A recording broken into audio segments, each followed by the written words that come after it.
கிறிஸ்துவுக்குள் அன்பானவர்களே, இந்த நாளிலும் தியானிக்கிற வார்த்தை, வாக்குத்தத்தத்தை சுதந்திரத்து கொள்ள நாம் என்ன செய்ய வேண்டும்?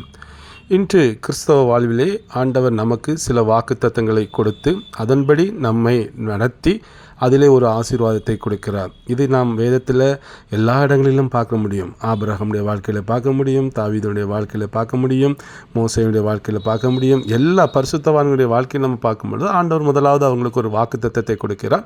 அந்த வாக்குத்தத்தத்தை அவங்க சுதந்திரத்துக்குள்ள அவர்கள் வழிநடத்த ஆண்டவர் சில பாதைகளில் அவர்களை அலோ பண்ணி அந்த கடைசியில் அவர்கள் அந்த வாக்குத்தத்தத்தை சுதந்திரத்துக் கொள்கிறதை பார்க்க முடியாது.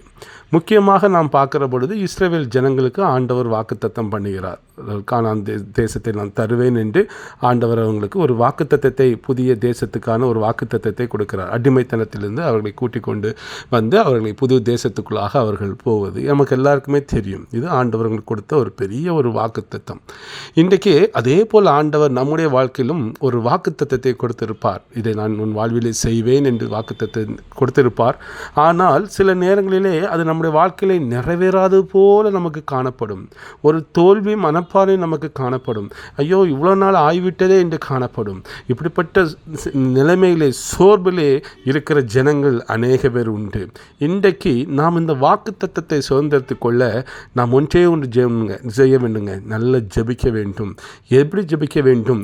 அன்றைக்கு இஸ்ரவேல் ஜனங்கள் வாக்குத்தத்தத்துக்காக கொடுத்த வாக்குத்தத்தத்தை சுதந்திரத்து கொள்ள அவர்கள் அந்த அடிமைத்தனத்திலிருந்து, எகிப்திலிருந்து வெளியே வரும்பொழுது அதை சுதந்திரத்து கொள்ள முடியாதபடிக்கு அவங்களுக்கு பல தடைகள் இருந்தது. அதில் குறிப்பாக நம்ம பார்க்குற பொழுது யாத்திராகமம் 17ஆம் அதிகாரத்தில் நம்ம பார்க்கிற பொழுது 8 to 16 வரை பார்க்கும் பொழுது அமலேக்கியர் வந்து அவர்கள் அங்கே அவர்களோடு யுத்தம் பண்ணுகிறதை நாம் பார்க்க முடிகிறது. 8ஆம் வசனத்தில் இஸ்ரவேலோடு யுத்தம் பண்ணினார்கள் என்று பார்க்க முடிகிறது. அப்போது யோசுவா, மோசே இவர்கள் எல்லாம் சேர்ந்து அவர்கள் அங்கே அமலேக்கியரோடு யுத்தம் பண்ணினார்கள். யோசுவா யுத்தம் போனார். மோசேயும் ஆரோனும் மலை உச்சிலே கோலை பிடித்து அவர்கள் கையை அவர்கள் மேலே தூக்கி ஆண்டவரை நோக்கி அவர்கள் பார்த்து கொண்டிருந்ததை பார்க்கிறோம். ஆண்டவரை நோக்கி ஏறெடுத்து பார்த்ததை நாம் பார்க்கிறோம்.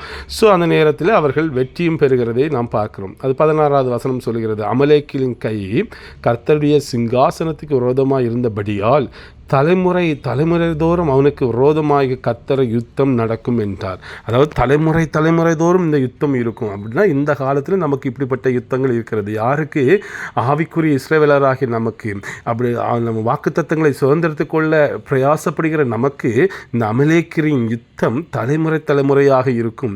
இன்றைக்கு இப்படிப்பட்ட பொல்லாத ஆவிகளை எதிர்த்து நாம் ஜெபிக்க வேண்டும். ஜெபத்திலே போராடி ஜெயிக்க வேண்டும். அன்று மோசே தன்னுடைய கரங்களை ஆண்டவருக்கு நேராக தூக்கி ஏறெடுத்து பார்த்து யோசுவா அவர்களோடு யுத்தம் பண்ணி ஜெபம் பண்ணினான். இன்றைக்கு நாம் கரங்களை ஆண்டவருக்கு நேராக உயர்த்தி இந்த பொல்லாத கிரியைகள், இப்படிப்பட்ட தடைகளை உண்டு பண்ணுகிற வாக்குத்தத்தத்தை சுதந்திரத்து கொள்ள முடியாதபடி நம்முடைய வாழ்விலே போராடுகிற பொல்லாத அந்தகார கிரியைகளை எதிர்த்து நாம் ஜெபிக்கிற பொழுது நிச்சயமாக நமக்கு ஆண்டவர் வெற்றி கொடுப்பார். அன்றைக்கு அவர்கள் அதில் வெற்றி பெற்றார்கள் இஸ்ரவேலர்கள்.